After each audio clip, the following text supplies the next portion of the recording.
દાહોદમાં લગ્ન પ્રસંગમાં ફૂડ પોઈઝનિંગની ઘટના। અબલોડ ગામે ભરત રાઠોડના ઘરે લગ્ન પ્રસંગના કાર્યક્રમમાં બની ઘટના।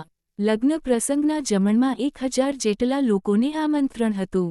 11 વાગ્યાની આસપાસ 200થી વધુ લોકોને ફૂડ પોઈઝનિંગ થતાં હોસ્પિટલ ખસેડાયા। કેટલાક ગંભીર લોકોને દાહોદના ઝાયડસ હોસ્પિટલ ખસેડાયા। ફૂડ પોઈઝનિંગનો ભોગ બનેલા કેટલાક લોકોને ગામના હોસ્પિટલમાં સારવાર આપવામાં આવી। દાહોદના ઝાયડસ હોસ્પિટલ ખાતે ગામના લોકોના ટોળા વળ્યા। ઝાયડસ હોસ્પિટલ ખાતે ડોક્ટરોની ટીમ તૈનાત કરાઈ। દાહોદના ઝાયડસ હોસ્પિટલમાં કેટલાક લોકો ગંભીર રીતે લઈ રહ્યા છે સારવાર।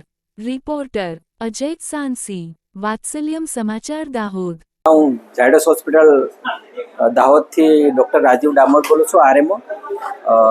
ગરબાડા નજીક અબલોડ ગામમાં નજીક ગામ તળાવ ફળિયામાં લગ્ન પ્રસંગ હોવાથી ત્યાં જે જમણવાર હતું તેમાં શાક પૂરી, પનીરનું શાક અને દાળ ભાત અને કેરીનો રસ જેવું ખવડાવવામાં આવેલું હતું।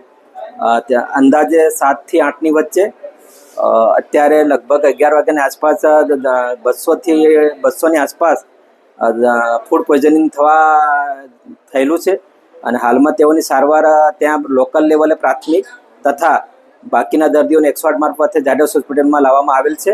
હાલ દર્દીઓની સારવાર ઝાયડસ હોસ્પિટલના તમામ ડૉક્ટરોની ટીમ સાથે હાલમાં કરી રહ્યા છે।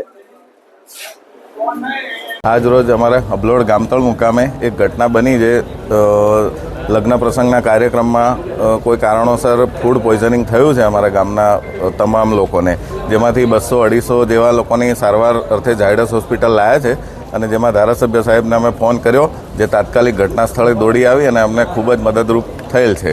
અને કેટલા લોકોનું જમણ હતું અને કેટલા લોકોનું પોઈઝનિંગ થયું? 1000 માણસનું હતું, એમાં અત્યાર સુધી 250 માણસનું અમે જાણેલ છે, બાકી બધા આમ ઓકે છે। શું નામ તમારું? જીતેન્દ્ર પંચાલ।